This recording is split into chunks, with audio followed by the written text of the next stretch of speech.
Please do make sure to subscribe and hit that notification bell.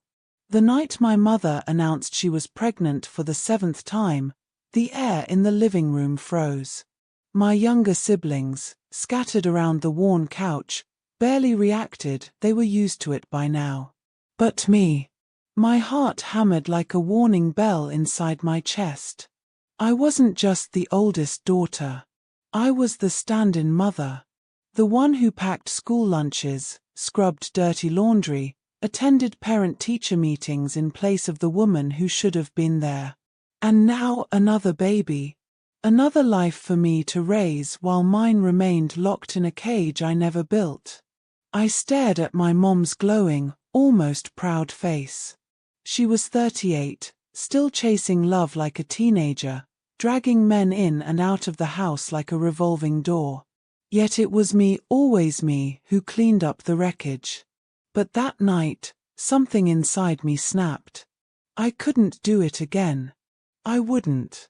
For the first time in my life, I thought about what would happen if I left, if I finally lived for myself. And what I didn't know then was that my decision to walk away would uncover secrets my mother had been hiding for years, dark ones that could shatter the fragile family I thought I knew. I remember the way my mother cleared her throat before saying it, like she was about to announce we'd won the lottery. Her lips curled into a smile that didn't quite reach her eyes. "I'm pregnant," she said softly, placing a hand on her stomach as if it were a crown jewel. The room fell silent except for the sound of the ceiling fan groaning above us. My little brother Octavio, just 9 years old, blinked at her and went back to his homework. My sisters didn't even look up from their phones. They had seen this scene before, too many times. But me. My body went cold. "Mom, are you serious?" My voice cracked, trembling between shock and anger. She looked at me, offended, as though I had ruined her big moment. "Of course I'm serious. You should be happy. A new baby is a blessing." A blessing. That word made my skin crawl. Because for me, every one of her pregnancies had been a chain tightening around my neck. I was only 20, yet I felt decades older, drained from mothering kids that weren't mine. And something about the way she announced this one, it didn't feel the same. Her smile lingered too long. Her eyes darted toward the darkened hallway, where the man she'd been secretly seeing never stepped into the light. That was the night I made my choice. I would not raise another one of her children. Not this time. But what I didn't realize, what none of us realized, was that Mom's 7th pregnancy wasn't just another mistake. It was the beginning of something much darker, something that would tear our family apart in ways I never imagined. The moment I heard those words, "I'm pregnant," something inside me snapped. I don't even remember walking out of the living room, but I do remember standing in my bedroom, staring at the cracked mirror above my dresser, and whispering to my reflection, "I'm done." My hands trembled as I pulled out the old duffel bag I had hidden under my bed. I had thought about this moment for years, secretly stashing away crumpled bills from my part-time job at the diner, slipping spare change into an envelope behind my bookshelf. It wasn't much, but it was mine. While my younger siblings slept, I sat on the edge of my bed listening to the sounds of the house, the creak of the hallway floorboards, the hum of the fridge, my mother's muffled laughter drifting from her room, the man's voice low and unfamiliar. She didn't even check on us. Not once. That night I made a plan. I would leave. I would move out, find a tiny apartment, and finally live like a 20-year-old should. Not as a tired, unpaid mother of 6. But then, just as I zipped the duffel bag shut, I heard the faintest sound at my door. "Are you leaving?" It was Octavio. His big brown eyes peered up at me, filled with a sadness that nearly broke me in half. He was my favorite, though I'd never admit it aloud. He clung to me the most. He trusted me the most. I swallowed hard. Go back to bed, oh. You have school tomorrow. His eyes welled up. If you leave, who's gonna take care of us? That question haunted me all night. It followed me to work the next day. It gnawed at me as I handed plates of greasy eggs and pancakes to strangers who didn't know I carried the weight of an entire family on my shoulders. But then, 2 nights later, I did it. I packed. I waited until Mom's door slammed shut with her new boyfriend inside. And I left. The cool night air kissed my face as I stepped outside, dragging my duffel bag down the cracked sidewalk. My chest heaved, equal parts terror and relief. But just as I reached the corner, I froze. Because across the street, parked beneath the flickering streetlight, was a dark sedan I didn't recognize. And inside, someone was watching the house. Their eyes followed me. And for the first time, I realized, leaving wasn't going to be as simple as walking away. The sedan's headlights were off, but I could see the faint glow of a cigarette tip inside. Whoever sat there wasn't just passing through, they were watching. Me. The house. Maybe both. I gripped the strap of my duffel tighter and forced myself to keep walking, pretending not to notice. My footsteps echoed too loudly on the empty street. My heart raced as if it wanted to climb out of my chest. By the time I turned the corner, the engine growled to life. Tires crunched against gravel. The sedan pulled forward, slow, deliberate, keeping its distance but not letting me go. I ducked into the first alley I could find, my palms slick with sweat. My breath came out shaky clouds in the night air. When I finally reached the bus stop, I risked a glance over my shoulder. The car was gone. Or at least, I thought it was. That ride across town felt endless.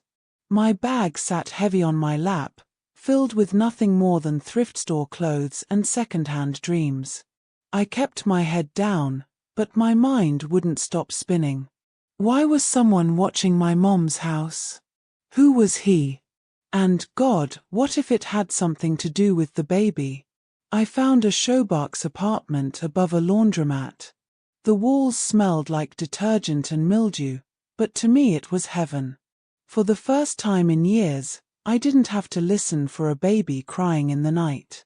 No homework piles. No diapers. No mother barging in, demanding I give up my paycheck for groceries.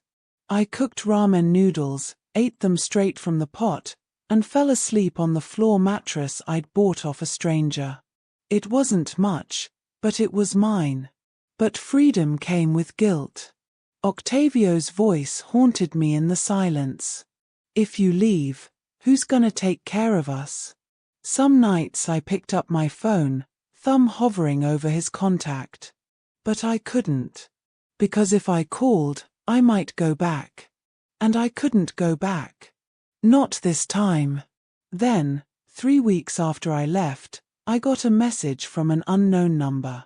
You shouldn't have left. Your mother isn't who you think she is. I nearly dropped my phone. My chest tightened as I read it again and again. No name. No context. Just that chilling warning. And the worst part. The number was untraceable. I couldn't sleep that night. Every sound outside my window felt like footsteps. Every passing car felt like the sedan again. By morning, I'd made up my mind I needed answers. I had spent years raising my mom's children, sacrificing everything, but I'd never stopped to ask why she kept having them. Why she kept choosing men who vanished as soon as the pregnancy test turned positive. I called my aunt, Mom's estranged sister. She hadn't spoken to her in almost 15 years, but desperation drove me to dial. When she picked up, her voice cracked with shock. You're her daughter? Yes. Please, I need to know something. Mom's pregnant again. But I hesitated, then whispered, something feels wrong. Do you know anything? The line went silent. Then, in a low, trembling voice, my aunt said, she promised she'd stop. I thought she stopped. My stomach dropped. Stop what? The phone clicked. She hung up. Days passed with no word from my aunt. But I couldn't shake her voice. She promised she'd stop. Stop what? Having kids? Why? That night, restless, I went to the laundromat downstairs. As I folded my clothes, a man in a dark hoodie walked in. He wasn't carrying laundry. He wasn't even pretending. He leaned against the wall, eyes locked on me. "You're her daughter," he said flatly. I froze. "Whose daughter?" "Your mother's." He took a step closer, his voice low. "She should have told you the truth. Those kids aren't accidents. They're leverage." My throat went dry. Leverage for what? But before he could answer, the laundromat door swung open. Another customer walked in. The man slipped out into the night without another word. I stood there shaking, clutching a half-folded shirt, realizing something I didn't want to believe. My mother wasn't just irresponsible. She was hiding something dangerous. And now, because I left, I might be the only one who could uncover it. After the laundromat man spoke, after the message from an unknown number, my apartment felt like a throat you could choke on. I quit sleeping. I drove back to the old neighborhood like a thief at dawn, parking half a block away so I could watch the house the way I'd once watched my mother's every move. There were men's cars at strange hours, 2 white pickups that rotated drivers. A mailbox stuffed with flyers, no bills, nothing that explained why my mother kept getting pregnant and why men who should not exist in our lives kept appearing. I needed proof. Proof had teeth. It could bite back at whatever was stalking us. I started with the things anyone could miss: receipts, grocery lists, envelopes tucked in the cereal box. I crept through spaces I used to clean, the house smelling like bleach and perfume. There was a locked showbox in her closet, small, flimsy, obvious. Inside, under faded photographs and a newspaper clipping about a church raffle, I found a stack of envelopes stamped with different postmarks and small, tight handwriting, payment dates, names scrambled into initials, clinic receipts under a name I didn't recognize. 2 names kept appearing, R. Castillo and Dr. Mendez. The receipts weren't expensive, cheap clinic visits, ultrasound scans, paid in cash. But there were others: 3 a.m. withdrawals, transfers to a number she called only La Sombra. The names didn't mean much yet. What mattered was the way my stomach clenched reading the same handwriting that had written excuses for school absences, a pattern forming like a net. When I took a photo of the receipts with my phone, my hand shook. I felt like an intruder in my own family. But I also felt something steadier than fear, the slow rise of control. If I had records, I had choices. The man from the laundromat found me 3 days later standing outside a corner store pretending to buy cigarettes. He showed up like he belonged in backgrounds of dusty film reels, unassuming, eyes watchful, hands folded in his coat pockets. "You shouldn't be alone," he said. "You're following me." I kept my voice low. "That depends who's following whom," he said. "Name's Miguel. I used to work, I used to do a lot of things. People hire me to look at things other people don't want looked at." I told him about the receipts. About the parked car the night I left. About the message, "Your mother isn't who you think she is." Miguel listened, not blinking. He didn't fill in blanks with drama, he filed them. When I mentioned Castillo and Dr. Mendez, his jaw tightened. "Castillo's a name a lot of people try to forget," he said finally. "He's not the kind of man who has babies for love." I asked him straight, "What does that mean?" He didn't answer. Instead, he gave me a way forward. I can help you get more. But once you poke that hornet's nest, you can't pretend you didn't know what stung you. I didn't pretend. I wanted to know. I wanted the nest burned to the ground. With Miguel's help, I started following a quieter trail, medical records calls, a receptionist who answered to a name I'd never heard, La Sombra Clinic, then hung up. Miguel had his contacts. He could get a clinic to cough up file numbers if you paid the right kind of attention. We were discreet, moving through backdoors and old favors he owed. For every file we opened, there was a new question. There were ultrasound scans with timestamps, and the handwriting was always my mother's appointments scheduled alone, cash paid. But layered under the clinical, notes that didn't belong there. Patient to contact RC for placement. Do not disclose donor. Placement. Donor. Civilizations build whole languages for the things they do in secret. Those words read like maps to a place I didn't want to find. When Miguel suggested we go to the address listed with the name Castillo, a low, cold laugh escaped me. What if this led to men who'd never leave us alone? I wanted to run off, to curl into the small life I'd started to build, but every time I pictured Octavio's face I heard the question he'd asked me before I left: if you leave, who's gonna take care of us? That question grew teeth. It wouldn't let me slink away. The Castillo address turned out to be a storefront office that smelled like expensive tobacco and old money. There were pictures of men smiling in suits. A receptionist's name badge said Castillo Group. Miguel slipped in while I watched the doorway. He came out pale. They ship children out, he said very low, like the words might wake a sleeping animal. Not like adoption, not legal placement. Families who want kids for reasons that aren't love. Men who need claims that can tie up other men. Women like your mom, vulnerable, paid at first, then trapped. The world tilted. My mother's pregnancies felt less like mistakes and more like transactions. It was the night the sedan returned, but this time it parked where I could see it from across the street. The white paint was dulled by city dust. Two silhouettes sat inside. I watched with my phone's camera on, hands steady, as if recording would somehow make reality less traitorous. I went home that night with more courage than sense.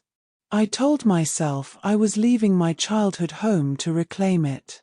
I went in because I needed to see the nursery items. If my mother had promised a baby, she must be planning. I walked through rooms I used to sweep, past wallpaper I knew by heart, past a kitchen that always smelt like stale coffee and perfume. My mother was at the kitchen table, makeup smeared at the corners of her mouth. She looked older than her age, hollowed, as if something gnawed at her from the inside. There were envelopes on the table, the same kind I'd photographed. When she looked up, she didn't scold me. She didn't ask where I'd been. She only sighed, a sound like a small animal surrendering. You left, she said without surprise. They told me you left. Who told you? I asked before I could stop myself. She hesitated. Nobody to be proud of telling. She rubbed her hand over her forehead. I didn't want to pull you back in. That's why I pretended everything was fine. Fine. The word tasted like bile. You had a system. She flinched. You don't know the half of it. She told me then, not everything, but enough to fracture me open. How she'd been younger than me when a man took her and made impossible things seem like survival. How loans had become threats. How a man named Castillo had been patient and polite and then unkind, offering money and shelter and sometimes a way not to freeze. For a while, she had thought it was a way to feed us. Then it was leverage. Babies became bargaining chips. They threatened me, she whispered. If I tried to leave, they'd take everything. They threatened the ones I loved. I did what I had to do. I wanted to hate her and I didn't. I wanted to beat her and I didn't. Her confession dropped around us like quicksand. I didn't want you to get dragged into this, she said, her voice ragged. You leaving was the only smart thing I've ever seen you do. You have to keep going. I left shaking. The man in the sedan watched me do it and waved once, a small polite gesture that made my skin crawl. There was nothing polite about being traded like currency.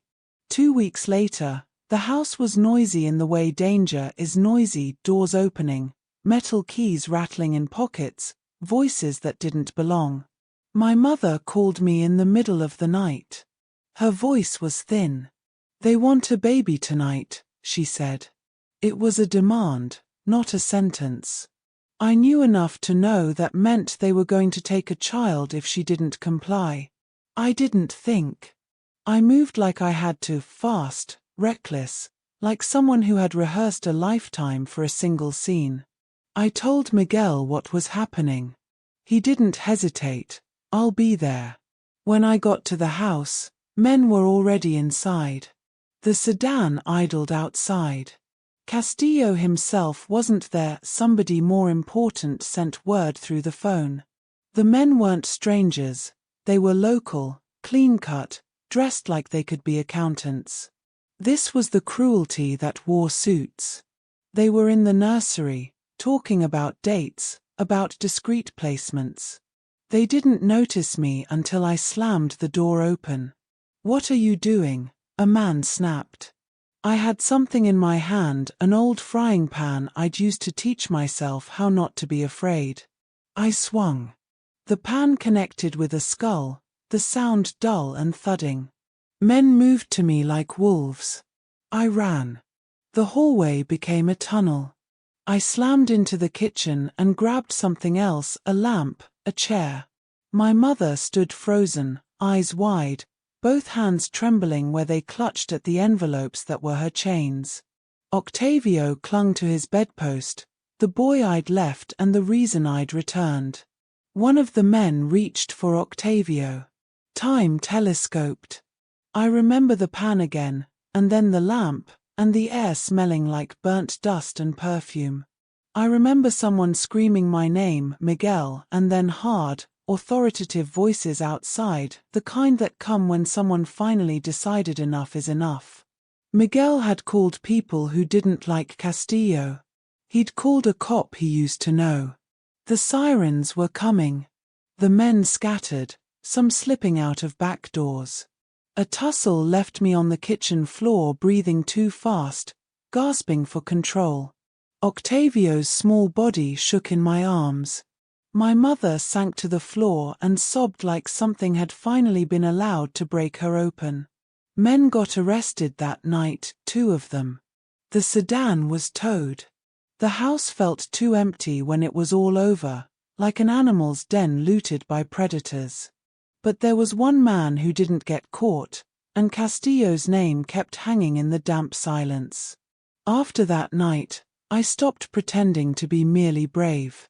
I filed copies of receipts with Miguel and the cop. I sent pictures to the reporter who'd once written a story about child trafficking rings tied to shadow clinics.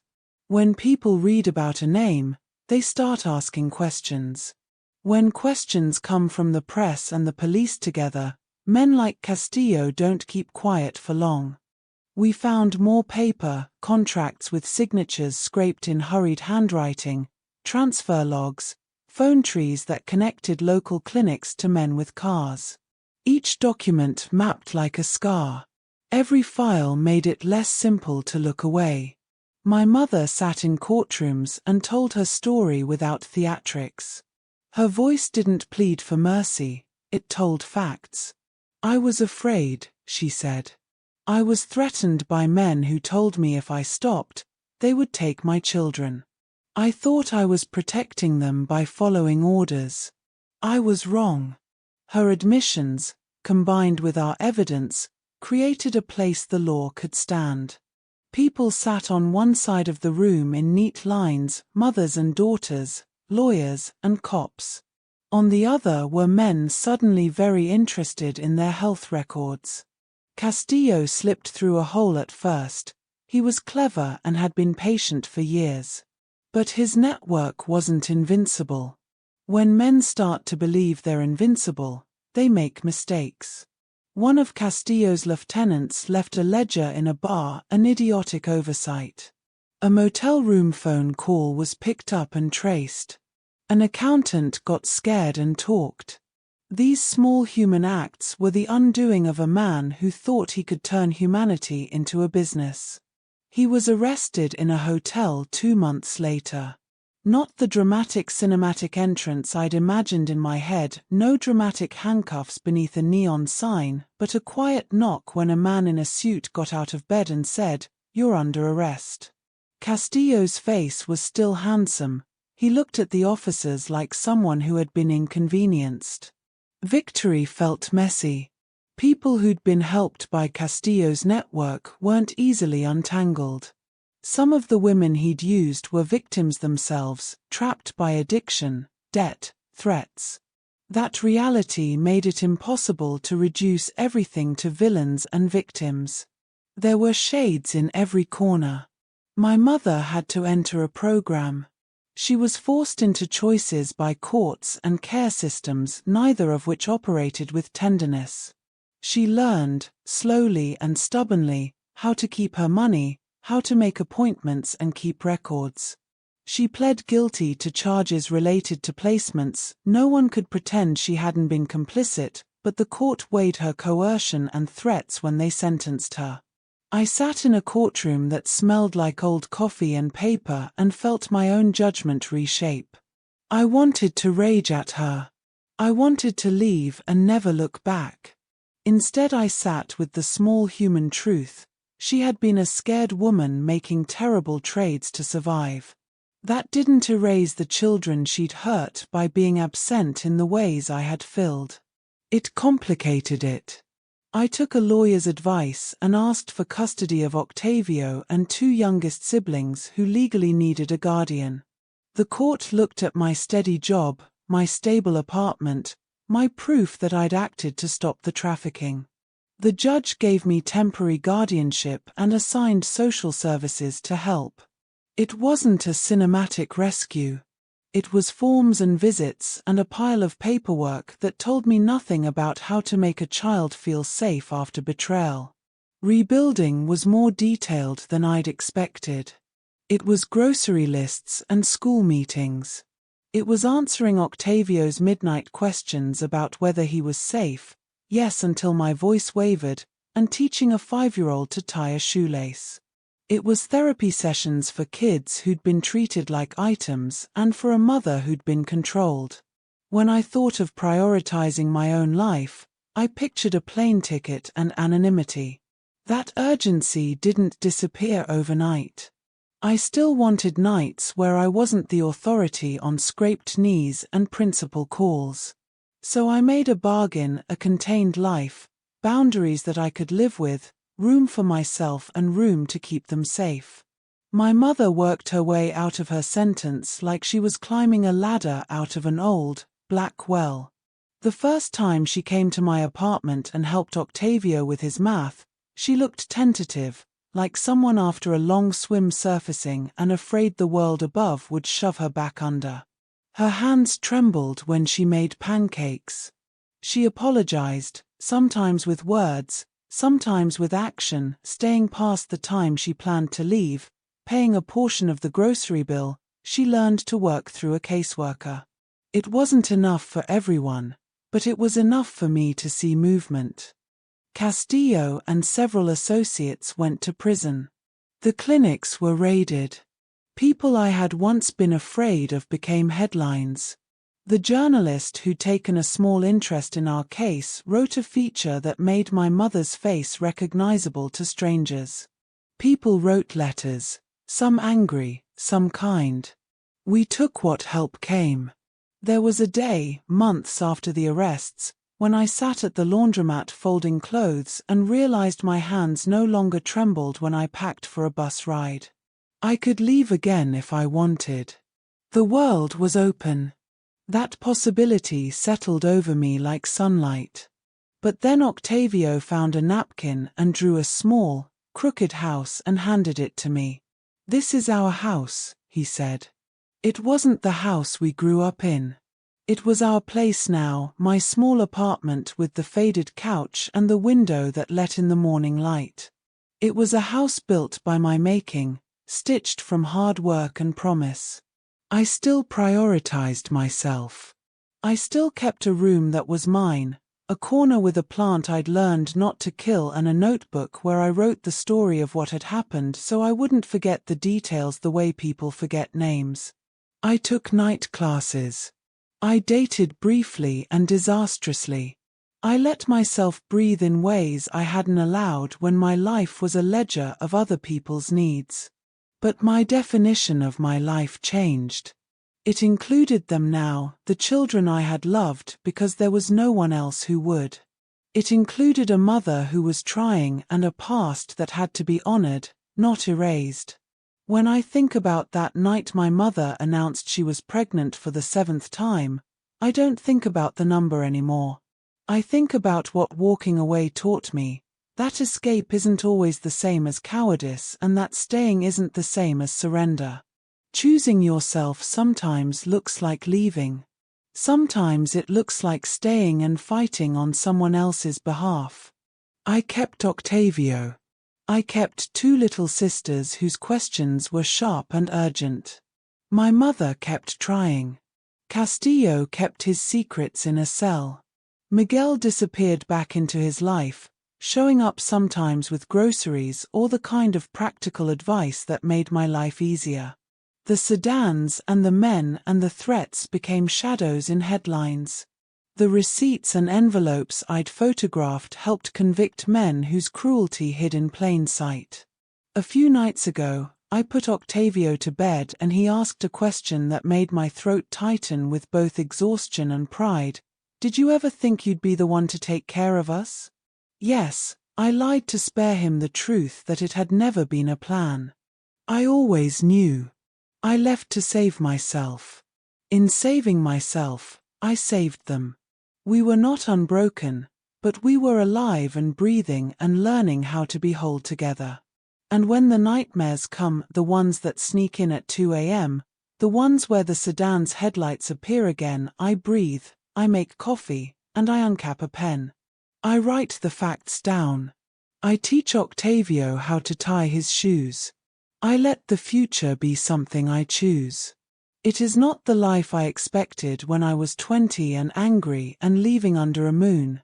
It is a life I built, with grout and patience and the messy, stubborn courage of someone who refused to be only a caretaker of other people's havoc. I walked away to make room for myself. I walked back because that room had a child waiting in the doorway. I still choose me, every day, only now my choice holds them up too. We are here. That is enough.